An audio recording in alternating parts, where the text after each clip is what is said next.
Thanks for watching AquariumTech today. Today we're going to do the review on the Current USA satellite freshwater, satellite freshwater LED plus fixture. Kind of a mouthful there, but yeah, I usually test these things for longer. I mean, I have had this for at least 6 months, probably closer to 9 months, maybe even a year. But you know, you guys, if you've watched my channel before, you know when I test things, I probably test them for months, if not years. So, especially with LEDs, I like to test them longer because of the nature of them. But I wanted to get this out there since it's a hot product right now, and I know a lot of people are looking for some insight on it. And so I'm going to do my good reviews here, or good review. I'm not saying it's good, I'm just saying good review. But anyways, real quick touch on my streaming situation. My internet kind of sucks, so I can't always stream. I'm still trying to do it more. Let me know if you want me to. I get more requests for it and stuff. I will probably make an extra effort or even upgrade my internet. So anyways, so the review here.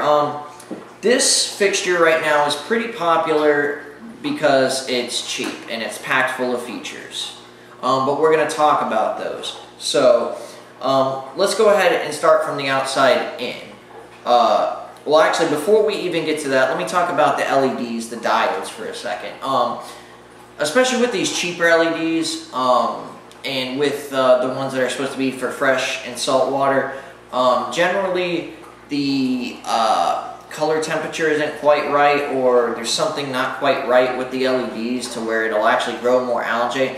And I will say it did grow more algae than a T8 or a T5 on the tank that it was on. But to be fair, I wasn't actually consistently measuring like phosphates, silicates, nitrates, stuff like that. I wasn't super on that, so it could have been something in the water, but it was probably from the fixture. The fixture probably, grew that. The other thing with these LEDs is we don't know what they are. The company doesn't put any information out. It doesn't even tell. I mean, I guess you could do the math and figure out how much it is. The only thing we know about the LEDs, now this one, they make an 18, 24, and 36, and then they extend about a foot out each. So like this one's 18-inch to 24-inch, then the 24 is 24 to 36-inch, and then the 36-inch is 36 to 48, and 48 to 60. So, right, it basically extends a foot longer. So if you have a 48-inch tank, you're going to want to get the 48 to 60-inch. But the only thing we know about the actual LEDs is that the total fixture consumes 13 watts, and on this particular one, 13 watts, and there's 36 white and 18 red, green, blues, or RGB as they're called. And red, green, blue is what they use to tune the color. But those aren't supposed to be like your main LEDs. In fact, those are the worst algae growers right there, because when you want white, I mean, all of them shine and it kind of looks white, but you can tell there's like a blue purplish color in there, and especially in freshwater that grows a lot of algae. The only thing, the only other thing you can deduct from that is that there's twice as many white as there is RGBs. And that is good. It does have a 2-to-1 ratio of white to RGB, which is good because white are really the only useful ones. The RGB is just there for the features and the show, and we'll get into that. I will say it does grow even medium light plants. I was able to grow swords, which is good. Of course, I don't like to comment on that kind of stuff because that's going to depend on what kind of water you use, what kind of supplements you use, what kind of substrate you use, even the fish and fish food. So I don't like to comment on that, but it does have the capability to. I don't know. I wouldn't use it for some of the higher demand plants, and for a planted tank, this definitely wouldn't be my first suggestion. I will say that I would definitely go with a T5 fixture over that, and we'll get into some of this here. So. Now, let's start from the outer shell. I definitely like the shell. It kind of has like that, what a lot of the big name ones, like the Brainlands, look. I mean, the Brainlands LEDs are terrible. I'll do a review on that sometime. I will say the LEDs in this are better than that. But I like the shell of it. It has a nice shell, that smooth, sleek design, and then the legs stretch out too, and then it's got the glass on the bottom, or not glass, but acrylic that covers LEDs on the bottom. I do like how this has it over the marine lens. The marine lens is just kind of like naked, but it's got those like cheap plastic things over each individual LED, which I don't like, kind of cheap lenses. But I definitely like the outer shell of that. That's my preference. I mean, some people like the ones that look more like the AIs, and I'm not saying those look bad. I like this design too, personally. I just wish they put some good LEDs in a shell like this. And then touch on this real quick. On the side here, you have hanging off your IR sensor, which is nice because you can place it anywhere for the remote. And I will say this worked really good. Like, as you can see, I still have it tied up. I literally just threw it over the back side of the tank, and my remote was still able to, you know, I was still able to use this with the remote. So that's good. I like that. And then you just got your power socket here, and it's actually got a nice power cord. It's got a little LED on it to make sure it's working, so that's nice. So getting into the features, which is probably going to be the bulk of the review here, which is really what this fixture is about, is the features and the price. The big thing is that it doesn't come with a timer, and there's no way to get one. Trust me, I just read something on here that Current put out themselves that says none of their timers that they have out now work, and none that they know of work. Now, there might be some aftermarket one that's just coming out or just came out that might work with this, but there's no timer that you can use with this. I mean, you couldn't use the wall timer that turns it off and on, but I'm talking about the features, because without a timer, the features are kind of useless. You can't program it to, you know, say rain this day or rain that day or dawn, dusk. The other problem is, I know a lot of you haven't had a fixture like this where you have like dawn, dusk, and storms and stuff like that. The problem with not having a timer is, for instance, with dawn or dusk, how does your fixture know it's dawn or dusk, and how does it know what the ramp is on it? Like, and when I say ramp, how long does it take for it to go from, you know, dawn till full daylight? Because see, if you look here at the remote, there's only one button for dawn or dusk, so not only do you have the ramp problem, but you have the problem with if it's dawn or dusk, which is right here. It's this button right here. So, and that creates a problem. Same thing with storms. You don't know when to ramp up or ramp down, which that kills this fixture. I mean, this fixture would really be brought up to the next level if you could just get a timer, if they would have just put a place where you could add on. I mean, this fixture would easily be worth another $100 if they could get a nice timer on here.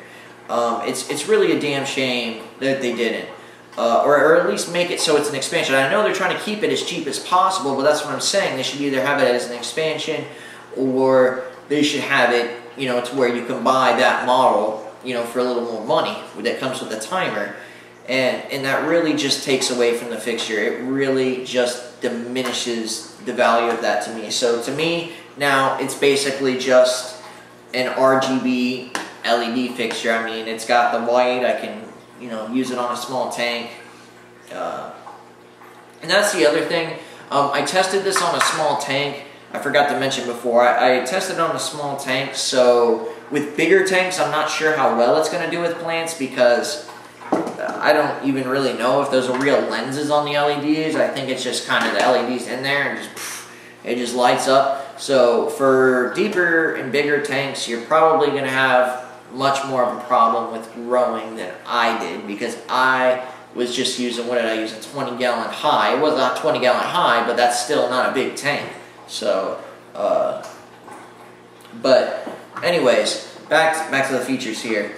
So basically all it is just a fixture you can tune the RGB with, which is nice because you can have your own custom colors in here. There's only 4 things for it though. There's only 4 memories you can program in, whereas with the Panorama RGB, just in case you guys didn't know, Current owns Ecozotic too. I should have brought that remote out. The remotes are the exact same. Maybe I'll flash a picture up. It's the exact same remote except with a different button layout.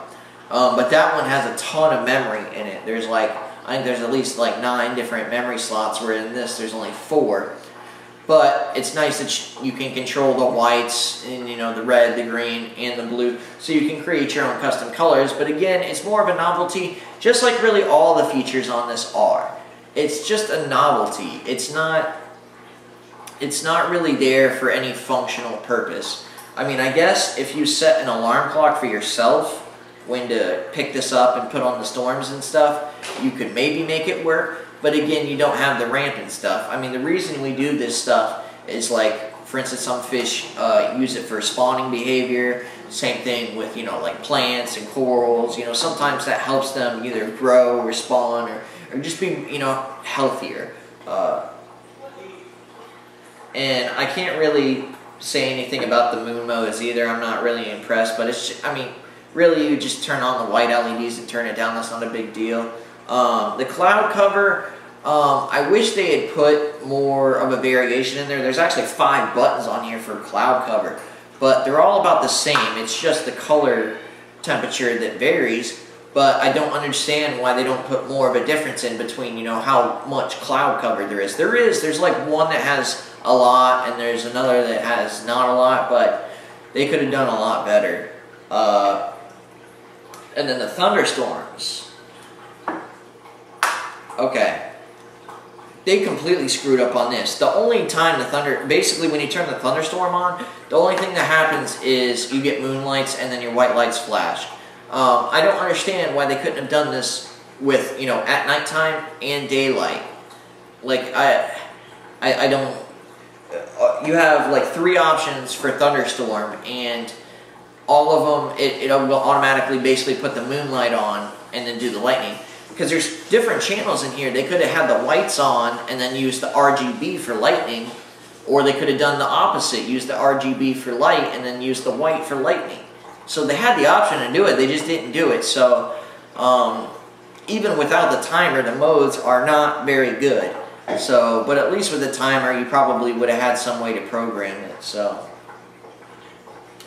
anyways, conclusion is basically like, yes, it is a fixture that does work, it does do its job, haven't had any problems with it. The peripherals are good, but the features,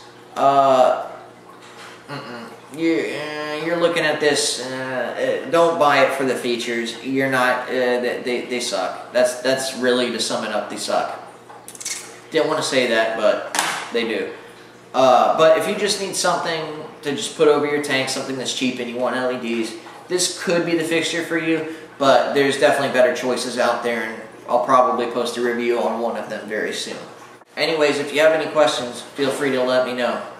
Thanks for tuning in. Well, I hope you guys out there are having a great holiday season, and from AquariumTech, I wish you all a Merry Christmas.